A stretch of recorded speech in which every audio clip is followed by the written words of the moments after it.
அன்பர்களே, மிதுனம் லக்னத்தில் பிறந்தவர்களுக்கு லக்னாதிபதி புத பகவான்.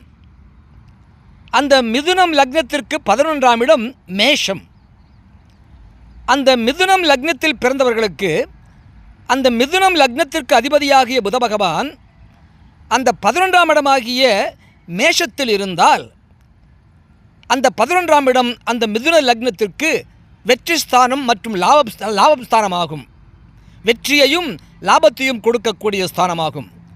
ஆகவே மிதுன லக்னத்திற்கு அதிபதியாகிய புத பகவான் அந்த 11ஆம் இடமாகிய மேஷத்திலே இருந்தால் அந்த மிதுனம் லக்னத்தில் பிறந்தவர்கள் பலராலும் விரும்பப்படுபவராக இருப்பார். எப்போதும் அவரை சுற்றி பலரும் இருப்பார்கள். மிதுன லக்னத்திற்கு லக்னாதிபதி 11ஆம் இடத்திலே மேஷத்தில் இருந்தால்